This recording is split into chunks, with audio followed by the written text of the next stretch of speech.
और खबरों में आगे बढ़ते हैं, जहां साइक्लोन तूफान मेंड्रिस का असर अब रायसेन में भी देखने को मिल रहा है, जहां बीती देर रात से रुक रुक करके हो रही तेज बारिश के कारण किसानों की हजारों क्विंटल धान की फसल भीग गई है, जिसे लेकर के वो काफी ज्यादा चिंतित नजर आ रहे हैं। जब हमारे संवाददाता ने किसानों से बात की तो सुनिए उन्होंने क्या कुछ कहा। साइक्लोन तूफान मेंडुस का असर अब रायसेन में भी देखने को मिल रहा है।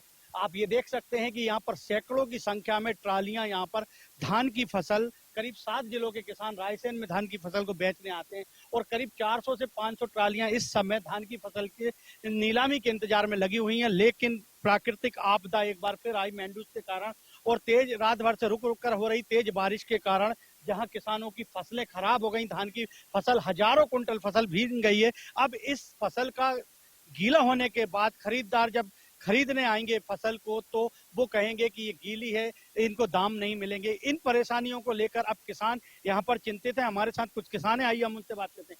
क्योंकि अब फसल गीली हो गई है, क्या आपको उचित दाम मिलेंगे कि नहीं मिलेंगे? नहीं मिलेंगे। क्या परेशानियों का सामना करना पड़ेगा? गीली धान है। गीली धान है। आप कितने दिन से यहाँ रुके हुए हैं और अब आप कैसा महसूस कर रहे हैं, क्योंकि आपकी फसल गीली हो चुकी है? सर यहाँ पे परसों के दिन से आए हैं यहाँ पे, और कल तो मौसम ठीक ठाक था, लेकिन आज ज्यादा होने के कारण अब पता नहीं व्यापारी क्या रेट ले रहा है, क्या नहीं, रेट गिरा के ले रहा है या रेट उठा के ले रहा है या बराबर में ले रहा है। और बारिश ज्यादा हो रही है सर। बारिश ज्यादा हो रही है। आप कहाँ से किसान हैं? हम दीवानगंज से।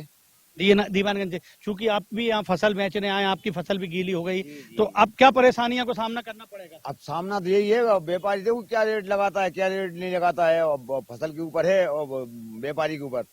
व्यापारी क्या लगाता है क्या नहीं लगाता है। और मान लो अब आए तो हैं, हम 3-4 रोज के रुके हैं, अब क्या होता है क्या नहीं होता है। तो आप देख सकते हैं वहाँ आए तो हैं फसल बेचने के लिए, लेकिन प्राकृतिक आपदा जो मेंडुस तूफान के कारण यहाँ पर सामना करना पड़ रहा है। लेकिन मौसम विभाग यहाँ पर कह रहा है कि अभी 2 दिन तक और लोगों को यहाँ पर मेंडुस तूफान के कारण बारिश से राहत नहीं मिलेगी। गुरुवार के बाद मौसम यहाँ पर साफ होगा और उसके बाद शीतलहर का प्रकोप भी बताया जा रहा है। लेकिन अगर अभी की बात करते हैं तो अभी किसानों के चेहरे मुरझाए हुए हैं, वो उन किसानों के जो यहाँ पर धान की फसल को बेचने आए हैं। लेकिन उन किसानों के चेहरे खिल उठे हैं जिनके यहाँ बोनी चल रही है या खेतों में पानी चल रहा था। लेकिन अब सवाल यहां पर खड़ा होता है कि इतनी फसल भीगने के बाद इसका जिम्मेदार कौन?